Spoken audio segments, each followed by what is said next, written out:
Hi అండి, నమస్తే. నేను వేద. వెల్కమ్ బ్యాక్ టు ఎంత అందమైన జీవితం. మనం ఇవాళ వీడియోలో మందార పూల మొక్కకి ఈ చలికాలంలో ఎక్కువగా పెస్ట్ అనేది వస్తూ ఉంటుంది. ఆ పెస్ట్ని ఎలా కంట్రోల్ చేయాలి, అలాగే చెట్టు నిండా పువ్వులు ఎక్కువగా గుబురుగా పుయ్యాలి అంటే ఏం చేయాలి, మొక్కని ఏ విధంగా హెల్తీగా కాపాడుకోవచ్చు, ఎలాంటి ఫర్టిలైజర్ని ఇవ్వాలి అనే దాని గురించి ఇవాళ వీడియోలో డీటెయిల్గా తెలుసుకుందాం. సో మరి వీడియోని ఎక్కడా స్కిప్ చేయకుండా వీడియోని ఎండ్ దాకా చూడండి. వీడియో నచ్చితే తప్పకుండా ఒక లైక్ చేయండి. అలాగే వీడియోని మీ ఫ్రెండ్స్ అండ్ ఫ్యామిలీకి, రిలేటివ్స్కి వీడియోని షేర్ చేయండి. అలాగే మన ఛానల్ని ఎవరైనా కొత్తగా చూస్తున్నట్లయితే తప్పకుండా మన ఛానల్ని సబ్స్క్రైబ్ చేసుకోండి. సో ఇక్కడ మీరు చూస్తున్నారు కదా, తెల్ల మందార పూల మొక్క అనమాట. దీని గురించి ఆల్రెడీ వీడియోస్ కూడా చేశానండి. ఆ వీడియోస్ని డిస్క్రిప్షన్ బాక్స్లో లింక్ ఇస్తాను, మీరు చెక్ చేయొచ్చు. సో నేను ఇక్కడ చెట్టు నిండా కూడా మొగ్గలు ఉన్నాయి, తెల్ల మందార పూలు అయితే. కానీ ఇంత హెల్తీగా, ఇంత బాగా ఉండే మొక్క కూడా పెస్ట్ అనేది రావటం స్టార్ట్ అయిపోతుందండి. సో పువ్వులు కూడా అయిపోవచ్చుని. అలాగే మన గార్డెన్లోకి కొత్తగా వచ్చిన మందార పూల మొక్క అనమాట. ఆల్రెడీ మొన్న ఒక వీడియో తీసానండి నేను, మందార పూలు ఆరెంజ్ కలర్లో ఉండే ఒక మందార పూల వీడియో ఒకటి తీసి పోస్ట్ చేశాను అనమాట. సో దాంట్లో ఇంకో కొమ్మ కూడా ఉందండి. సో ఆ కలర్ ఏంటో కూడా తెలియదు అని చెప్పాను కదా. సో ఆ కలర్ వచ్చేసి ఇలా వైట్ కలర్లో అయితే పువ్వు వచ్చిందనమాట. మధ్యలో మెరూన్ కలర్లో వచ్చేసి ముద్ద మందార పువ్వు అనమాట. సో ఆ కొమ్మ సపరేట్గా ఒకటి ఉంది. నాకు అనిపించింది వేరే కలర్ అని అనుకున్నాను, కానీ అది నిజంగానే వేరే కలర్ అనమాట. ఈ కలర్ అయితే నాకు అసలు చాలా బాగా నచ్చింది కూడా. సో ఇందులో ఉండే 2 కలర్లు ఉన్నాయి. వీటిని సపరేట్ చేసేస్తాను, కానీ ఇప్పుడే చేయను. కొద్ది రోజుల తర్వాత ఇంకొంచెం మొక్క పెద్దదైన తర్వాత తీసి సపరేట్గా వేస్తాను, ఇంకొక బకెట్లో వేస్తాను.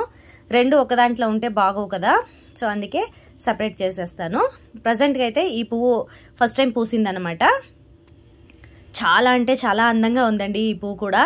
నా దగ్గర ఆల్మోస్ట్ ఇప్పుడు రెడ్ కలర్ మందారం ఉంది, వైట్ కలర్ ఉంది, అలాగే కనకాంబరం కలర్ హైబ్రిడ్ మందారం ఉంది, ఎల్లో కలర్ ముద్ద మందారం, అలాగే ఇదొకటి వైట్ కలర్ ముద్ద మందారం. సో 5 రకాలు అయితే ఉన్నాయన్నమాట. ఇక్కడ చూస్తున్నారు కదా, లీవ్స్ అన్నీ కూడా ఎల్లో కలర్గా అయిపోయి చిన్న చిన్నగా అక్కడక్కడ లీవ్స్ అనేవి రాలిపోతూ ఉంటాయి కాబట్టి. సో ఇలాంటి వాటికి మనం ముందుగా మొక్కని చెక్ చేసుకోవాలండి. ఇది చూడండి, స్టెమ్ కూడా సపరేట్గా ఉందన్నమాట. గుచ్చేటప్పుడే సపరేట్గా గుచ్చారు ఈయన.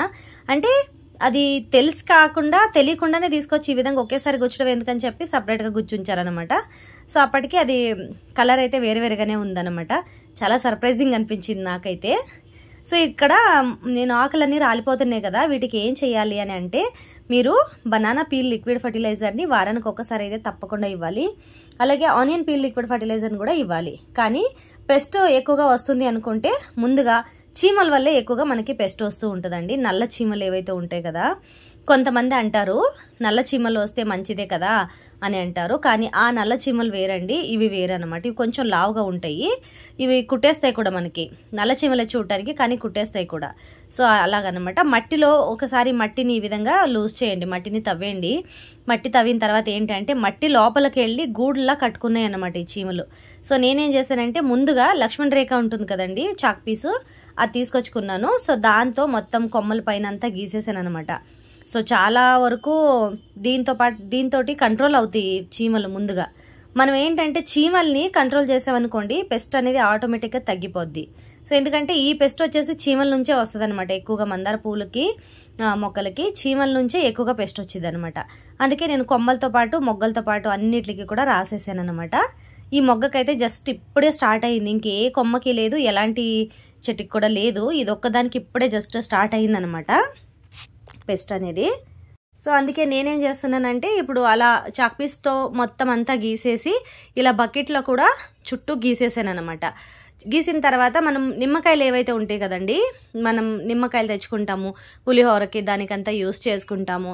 చేసుకున్న తర్వాత డిప్పల్ని పడేస్తుంటాం కదండి, నిమ్మకాయలు పులిహోర అవి చేసుకున్న తర్వాత డిప్పల్ని పడేస్తుంటాం కదా. మీరు అలా పడేయకుండా ఈ విధంగా కొన్ని వాటర్ అయితే పోసేసి ఇందులో నానబెట్టండి. ఇందులో మీకు ఒకవేళ కలుపుకోవాలనుకుంటే కొంచెం ఒక స్పూన్, చిన్న స్పూన్తో, ఒక స్పూన్తో బేకింగ్ సోడాను కూడా కలుపుకోండి. ప్రస్తుతానికి ఇప్పుడు నా దగ్గర బేకింగ్ సోడా లేదండి, అయిపోయింది. సో అందుకే నేను కలపట్లేదు. మీరు బేకింగ్ సోడా కలుపుకుంటే చాలా మంచిది, అసలు చాలా బాగా పనిచేస్తుంది అనమాట.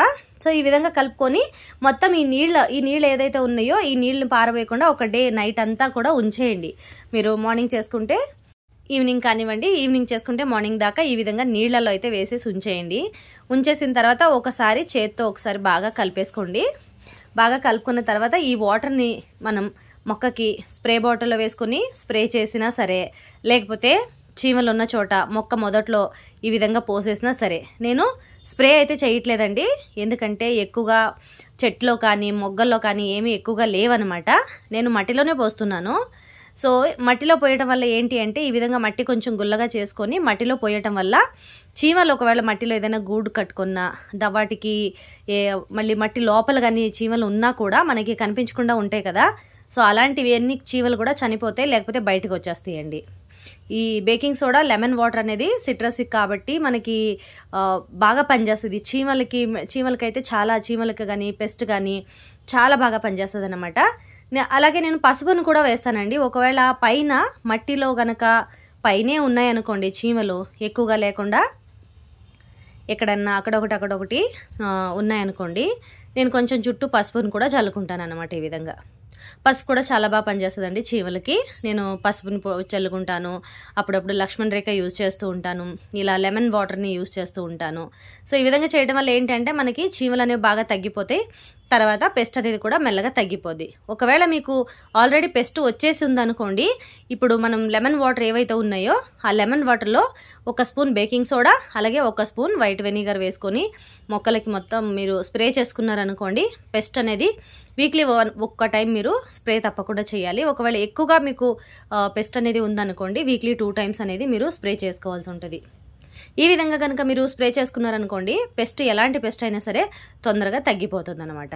సో అందుకే ఎప్పుడైనా మీరు చూసుకోండి, ఒకసారి మొక్కని అప్పుడప్పుడు చూసుకుంటూ ఉండాలి. నేను రోజు చూస్తూనే ఉంటానండి, కానీ ఎలాగైనా 1 రోజు 2 రోజులు నేను చూసుకోలేదు అనుకుంటే పెస్ట్ అనేవి అలా స్టార్ట్ అయిపోతాయి అనమాట. చీమలు కూడా ఉంటున్నాయి కదండి, ఇక్కడ చూస్తున్నారు కదా, చీమలు కూడా ఉన్నాయన్నమాట. ఇప్పుడే రాశాను కదా, మొత్తం పెన్సిల్ అంతా కూడా ఇప్పుడే రాశాను కాబట్టి, చాక్ పీస్తో ఇప్పుడే రాశాను కాబట్టి మొత్తం ఉన్నవన్నీ బయటకు వస్తున్నాయి అన్నమాట. కింద కూడా నేను లెమన్ వాటర్ అనేది పోసాను కదా, మొత్తం అన్నీ కూడా బయటకు వచ్చేస్తాయి అన్నమాట. సో ఈ విధంగా మీరు మందారపు మొక్కకి వచ్చే పెస్ట్ని అరికట్టుకోవచ్చు అనమాట. ఇంకా పువ్వులు బాగా ఎక్కువగా పుయ్యాలి అంటే ఎప్సమ్ సాల్ట్ వాటర్ అనేది తప్పకుండా నెలకు ఒకసారి ఇవ్వండి. బనానా పీల్ ఫర్టిలైజర్ వచ్చేసి ఎవ్రీ వీక్ ఇవ్వండి. అసలు ఎవరిని ఏం అడగాల్సిన అవసరం కూడా లేదండి.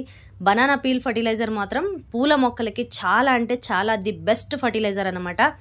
నేను మాత్రం అది ఇస్తూనే ఉంటాను వీక్లీ వన్స్. మా గార్డెన్లో ఏవో ఒక పూలు ఉంటాయి అన్నమాట. అసలు మొగ్గలు కానీ పువ్వులు కానీ ఏ మాత్రం తగ్గకుండా వస్తాయి, చాలా బాగా వస్తాయి అన్నమాట. నేనైతే తప్పకుండా ఇస్తూనే ఉంటాను. సో మీరు కూడా తప్పకుండా బనానా పీల్ ఫర్టిలైజర్ని ఇవ్వండి. చేసేది ఏముందండి, చాలా పెద్ద పని అయితే ఏం కాదు కదా. మనం మార్కెట్ నుంచి అరటిపళ్ళు యూజువల్గా తెచ్చుకుంటూనే ఉంటాం, అందరి ఇళ్లలో ఉంటాయి. అన్ని సీజన్లో మనకి సర్వసాధారణంగా దొరికే పండ్లు అంటే అరటి పండ్లు. సో అరటి పండ్లు తిన్న తర్వాత తొక్క నెలగో పడేస్తాం కదా, ఆ పడేసేదేదో ఒక ప్లాస్టిక్ డబ్బానో ఏదో ఒకటి గార్డెన్లో పెట్టుకొని అందులో కొన్ని నీళ్లు పోసేసి వదిలేయండి.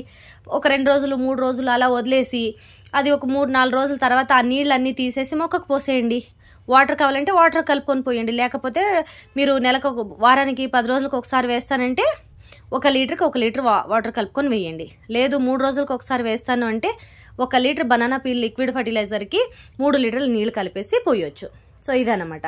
సో లేకపోతే మీరు ఆనియన్ పీల్ ఫర్టిలైజర్ని కూడా ఇవ్వచ్చు అనమాట. సో ఇదండి ఇవాల్టి వీడియో. మరి వీడియో నచ్చిందని అనుకుంటున్నాను. నేను చెప్పిన టిప్స్ అన్ని ఫాలో చేస్తూ మీరు కూడా హ్యాపీగా గార్డెనింగ్ని పెంచుకోవచ్చు. సో చూసారు కదా, ఇవైతే ఎల్లో కలర్ ముద్ద మందార పూలు అనమాట. ఈ కలర్ కూడా ఉంది నా దగ్గర. సో ఇవి కూడా అంతే అండి, ఎప్పుడు పూలు పూస్తూనే ఉంటాయి అన్నమాట. సంవత్సరం అంతా కూడా పూసే పూలు అంటే అవి మందార పూలు అండి. పూజకి కూడా మనకి చాలా ఇంపార్టెంట్ అంటే అవి మందార పూలు. మందార పూలు లేని ఇల్లు అంటూ ఉండదు అనుకుంటున్నాను. చాలా మంది ఇంట్ల దగ్గర ఏదో ఒక కలర్ మందార పువ్వు అయితే ఉంటుంది. మరి మీరేమంటారు? మీరు మీ ఇంటి దగ్గర ఎన్ని కలర్లు, ఏ కలర్లు మందార పూలు పెంచుకుంటున్నారు అనేది నాకు కింద కామెంట్ చేసి చెప్పండి. మరి మరొక వీడియోతో మీ ముందుంటాను. Keep watching.